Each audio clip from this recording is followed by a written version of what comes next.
In this video we're going to look at 𝗬objects in Django. These can be used to perform logical OR and NOT operations against the database, and they can also be used for extracting complex lookups into dedicated objects. So let's dive in. We have the documentation open on 𝗬objects here, and these can be used as keyword argument queries in functions such as filter, and by default these are ANDed together, but if you need to execute more complex queries, for example these OR statements, you can use these 𝗬objects. We're going to see how to do that in this video. In its essence, a 𝗬object, as it says here, is an object that's used to encapsulate a collection of keyword arguments. So what you do in Django is you import the 𝗬object, and then you can specify the lookup here. For example, if we have a question field on a model, you might want to look for all questions that start with what, and in that case you can use question combined with the starts with lookup. So the 𝗬object encapsulates this lookup, encapsulates this expression.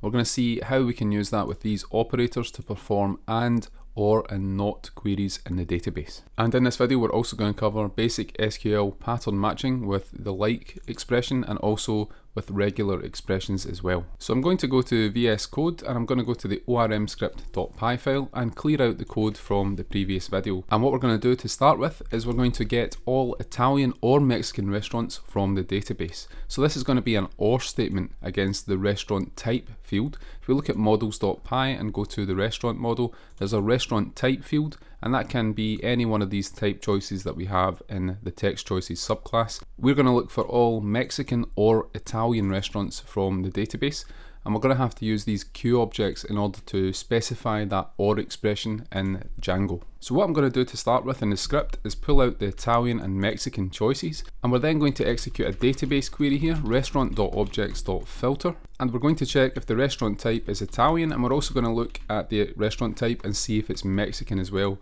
Now what happens when you pass multiple arguments to the filter function is that they are ANDed together. So this is going to look for all restaurants whose restaurant type is Italian and Mexican, and that doesn't really make sense. It's either an Italian or a Mexican restaurant, but that's the effect of using multiple arguments with the filter function. Now we can't do this with the filter function. We're going to get an error when we do this, and that's that we have a repeated argument in the filter function, and that's the restaurant type. We can't do this, so this is going to be disallowed by Django because there's no point in ANDing together two statements for the same field. So what happens if we want to get restaurants that are either Italian or Mexican? So what we're going to do at the top, we have the 𝗬object imported. We briefly saw a use case of that in the previous video. This time we're going to dive further into that, and in the filter function we're going to build up a 𝗬 expression or a 𝗬object for each of these conditions. So I'm going to bring this to a new line, and we're going to use the 𝗬object, and I'm going to instantiate that and pass the restaurant type equals Italian. That's the clause that we're passing to the where expression for this 𝗬object. Once we have that 𝗬 expression, we're going to remove the comma that we had before, and we're going to use the OR operator for Django query sets, and that's this pipe operator here. We can use that to specify an OR condition between these 𝗬objects, and then we can pass the second condition in as another 𝗬object. So what we're doing here is we're filtering the restaurants, and we're filtering where the restaurant type equals Italian or where the restaurant type is equal to Mexican. So I'm going to uncomment connection.queries, and what we're going to do above is print this statement to the terminal so that the query is actually executed in the database. So let's clear the terminal at the bottom here, and we're going to see the effect of using these 𝗬objects when we run this script. Now if you look at the SQL query, we're looking at the restaurant type, which is equal to Italian, and then we see the OR operator in SQL. We're also looking at restaurant types that are equal to Mexican. So the effect of using the 𝗬objects is that we can do these OR statements in the database. That is not possible just with normal filter operations and keyword arguments that are not 𝗬objects. Of course, there are other ways of doing this. We could look at the restaurant type and use the in operator and pass a list with these, but for more complex lookups that might not be always possible. The 𝗬objects allow you to perform the OR query, and that will work fine for any fields in the table. Now the in lookup will work if it's the same type, but for example if we wanted to check if the date opened was greater than a specific date, we couldn't use the in lookup for that. We would need to specify a second 𝗬object here. So this is the OR operator with Django query sets. Let's see another example now. I'm going to remove this code, and we're going to also remove the comment at the top. What we're going to do now is try and find any restaurants that have the number 1 in their name. So let's print a query to the terminal. It's going to be restaurant.objects.filter, and we're going to look at the name field of the restaurant model, and we're going to use an icontains lookup here, and we're going to pass the number 1 as that icontains lookup. So this is going to look in the database at the name column for every restaurant, and it's going to see if that name contains this character that we're passing in, the number 1. Let's execute this script and look at the database query that's being executed. And you can see in the where clause we have the like operator in SQL. The like keyword is basically used for pattern matching in SQL. If we want to check if a particular column, in this case the name column, contains a character or an expression, we can use the like operator, and then we have the value that we're looking for after that. So we're looking for the value 1 here, and that's surrounded by these percentage wildcard operators. And that means that there may be 0 or more characters before the 1, there may be 0 or more values after the 1 as well. So if we have a name that contains in any part of the string the number 1, this is going to return that to the caller, to our Django application. So you can use like in SQL for basic pattern matching. What we can also do is change the lookup that we're using from icontains to something else.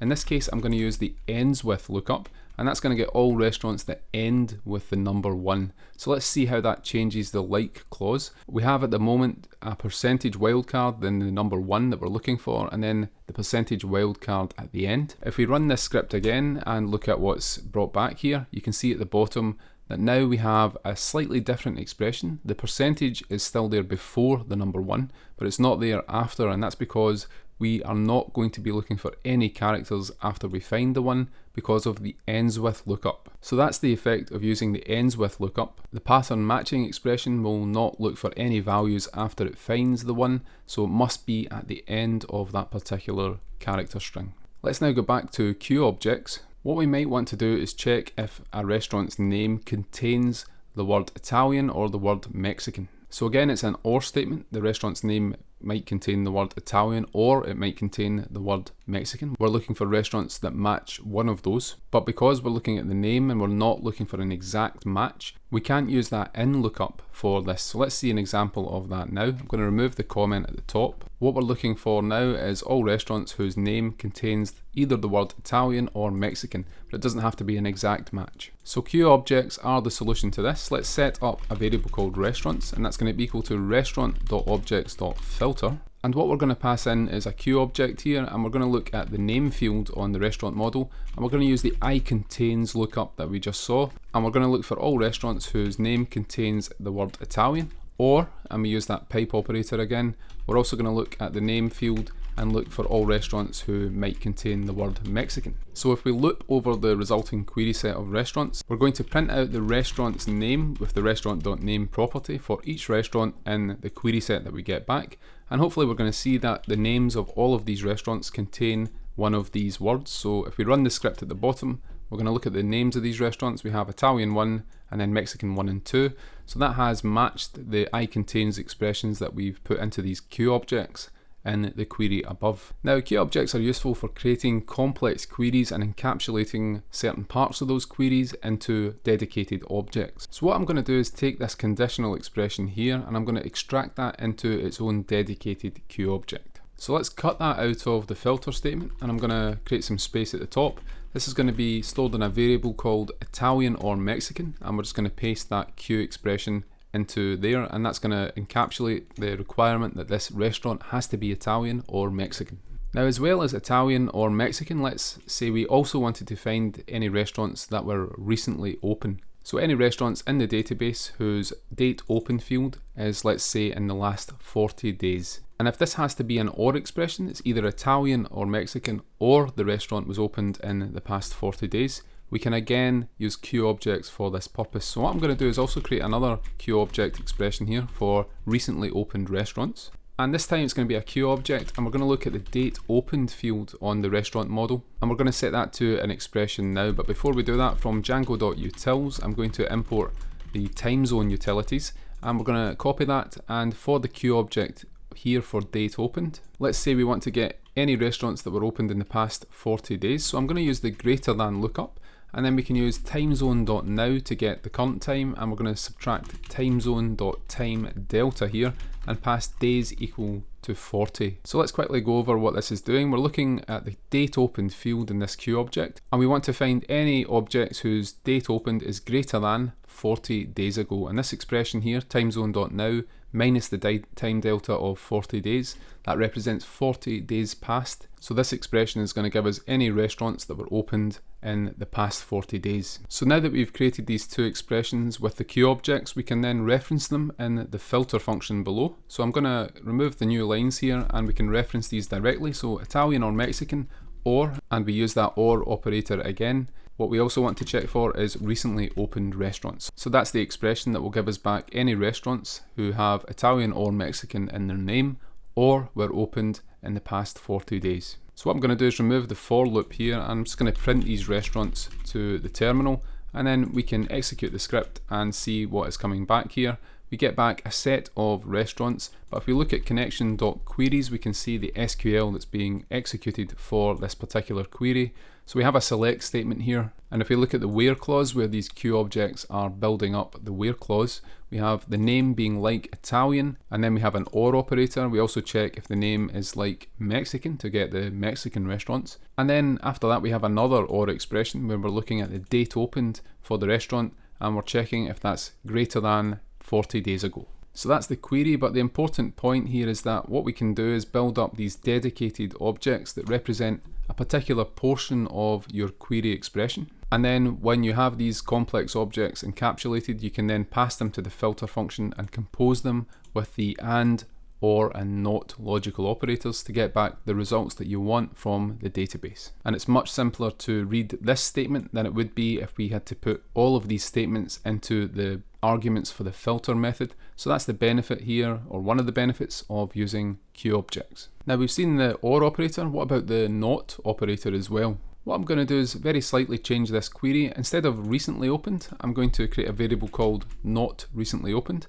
and we can use this tilde operator here to invert or create a negation of the expression that comes after that tilde. So if you need to negate any expression in the Django ORM, you can just use this operator here, and we're going to change the name of the variable that's in the restaurant.objects.filter statement from recently opened to not recently opened, and then we're going to re-execute this query. Now at the bottom here, before we do that, you can see that what we have for the date opened is that we're looking for restaurants whose date opened is greater than 40 days ago. By using that negation operator, we're going to see that that changes now when we rerun the script. If we look at the SQL that comes back here, we still have the same expression, but before that we have the not SQL operator to perform that negation that's specified here by this tilde operator. So hopefully you can see the power of these queue objects. We're going to finish this video with one last example that's going to allow us to build up a complex query. So I'm going to remove this code here, and I'm going to add a new comment explaining what we want to do. So what we want to do here is we want to find all sales from the database where the profit is greater than the expenditure, or we want to find restaurants whose name contains a number. So either the profit is greater than the expenditure or the restaurant name contains any number. So let's start with this restaurant name contains a number. We're going to use a regular expression as part of a queue object in order to perform this lookup. So let's set up a variable here called name has number, and we're going to set that equal to a queue object. Now because we're going to be looking at the sale table, if I scroll to the bottom, that contains a foreign key to the restaurant table. So when we are performing this query over sales, we're going to look at the restaurant foreign key, and we're going to follow that and look at the name field on the restaurant model. So that's why in this queue object we're using the double underscores here. We're referring to a foreign key, we're following that reference and getting the name of the restaurant, and then in order to get the determination of whether the restaurant name contains any number, what I'm going to use is another lookup that we've not seen before, and that's the regex lookup here to perform a regular expression lookup.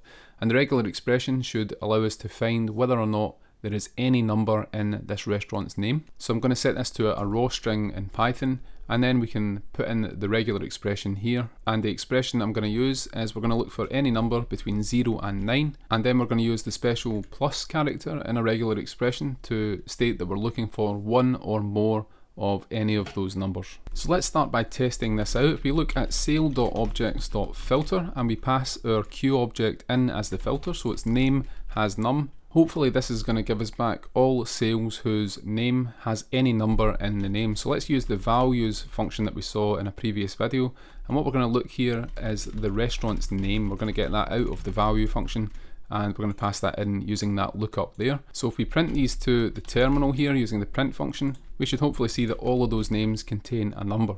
Let's run the script and we can see all of the restaurants that we get back here. And that's a little bit hard to see the results of that query, so what I'm going to do is use the values list function, and I'm going to pass the flat equals true keyword argument into values list. That's going to return these as a list of values that are flattened in Python. So let's run the script and we'll get back all of the restaurant names, and you can see that they all do contain numerical characters 1, 2 and 3.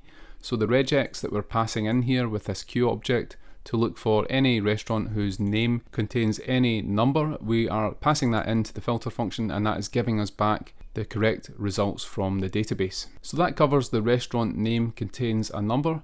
What about the first part of this clause, the profit being greater than the expenditure? Now we saw in the last video how to do this, but let's encapsulate it again in a Q object this time. I'm going to create a variable here called profited, and that's going to be equal to a Q object where we're going to look at the income field and check that that's greater than, and then we're going to use an if expression to look at the associated expenditure for that row. And remember that this is done for all rows in the table, so we're going to look at the income field, and for every row in the table we're going to compare the income to the expenditure field, and we're only going to return those incomes that are greater than the expenditure. So what we can do below here to the filter function that we're using for the sale model, not only are we going to pass this name has number filter, but we're also going to use another filter here, and we're going to do it using an OR operator, and we're going to pass that profited value in as another value. And I'm going to remove the values list function for now. We're just going to print out the sale.objects.filter expression. So we're checking if the name has a number or if there was a profit made for the sale. This is going to return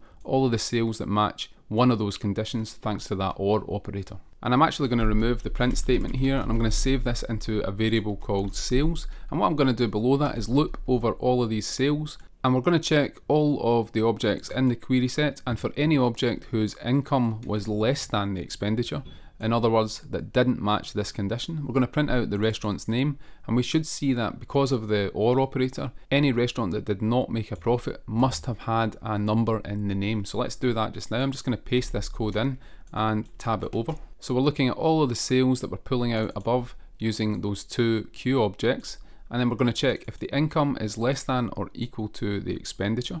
If that's the case, there was no profit, and what we're going to then check is the restaurant's name, and we should see that that name contains a number. So let's clear the terminal, and we're going to make this a little bit bigger and run the script again and see what kind of results we get back. So for any restaurant who did not make a profit, you can see that we have a number in the name. So let's make this smaller and clear the terminal. We can see how easy it is to build up these Q objects in Django and then compose them together as part of the filter function. And of course you could also do this with the exclude function as well in order to get the results that you need from the database. Now what we have here at the moment is an OR expression. If you needed an AND expression, you can very easily do that, and you can use this operator, the logical AND operator, with two query sets in Django or two Q expressions in Django.